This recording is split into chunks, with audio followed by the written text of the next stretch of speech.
On a tous vu ces cartes postales, une famille ukrainienne en costume brodé à Przemyśl, un vieux carminier jaune or, l'inscription Bilingualne sur la mairie de Gryffindor, trois images, un seul pays, la Pologne.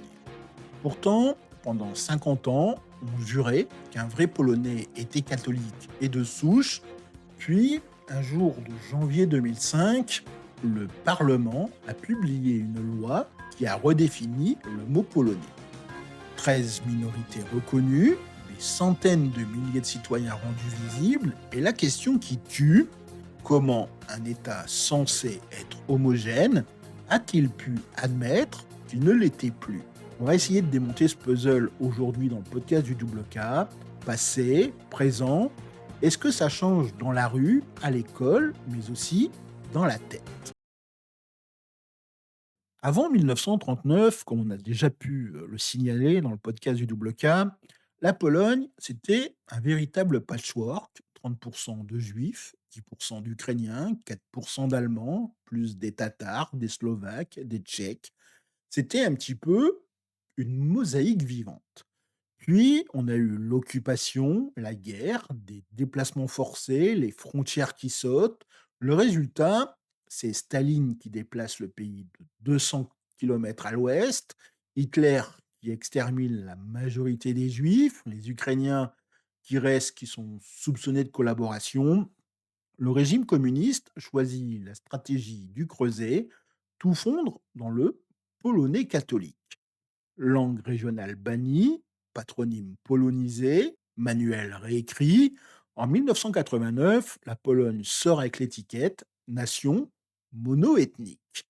Sauf que les gens n'ont pas disparu, ils se taisaient.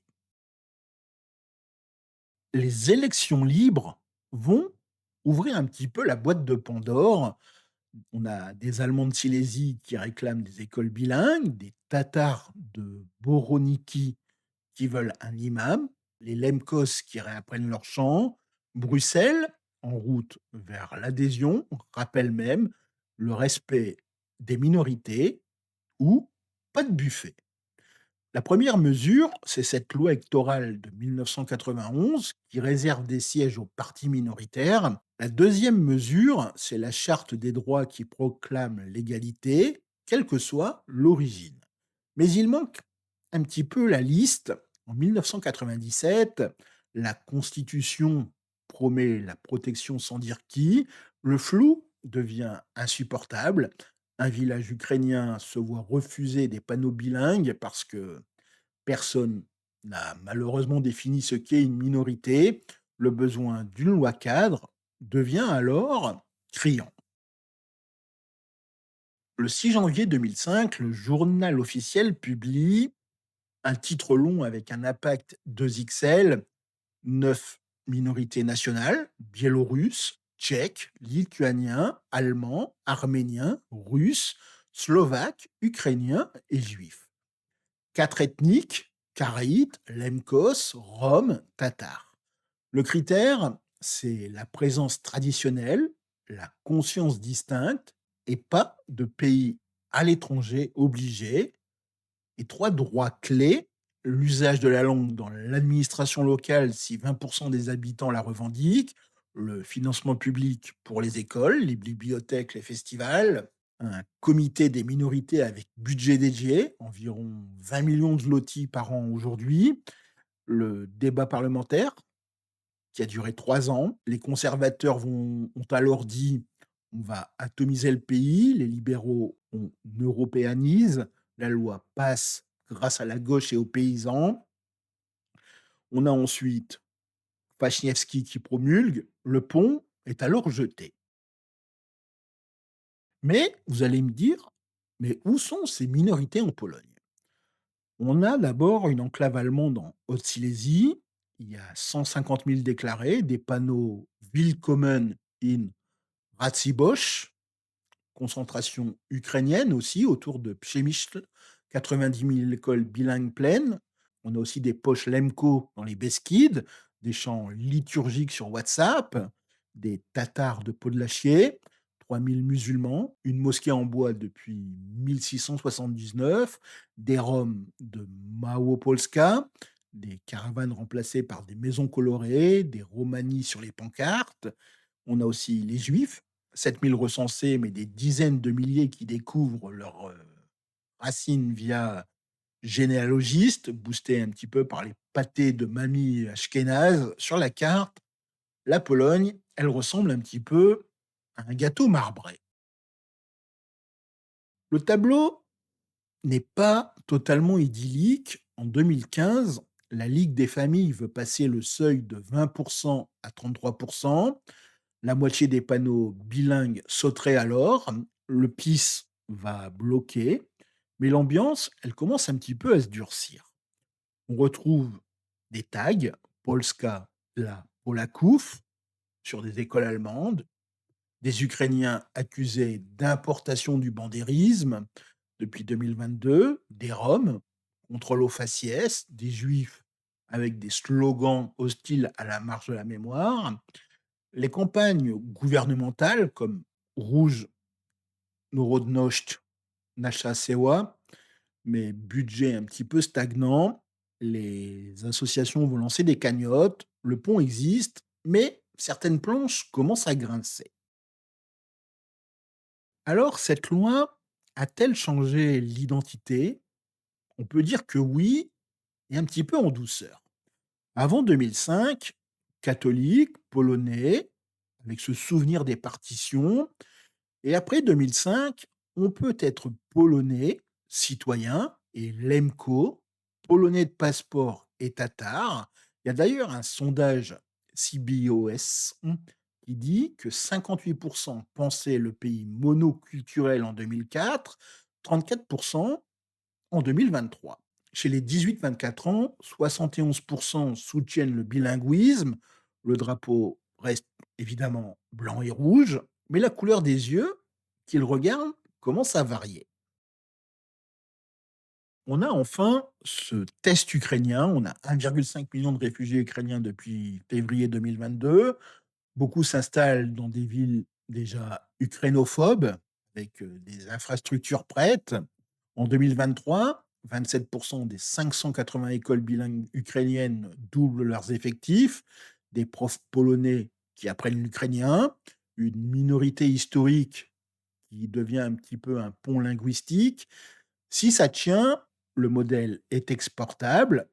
Si ça craque, évidemment, ce sera le retour au repli. Si vous avez envie d'explorer d'autres coins où une loi a redessiné l'identité, vous pouvez vous abonner et activer la cloche, mais aussi commenter. Connaissez-vous d'autres pays où une simple loi a changé la perception de soi?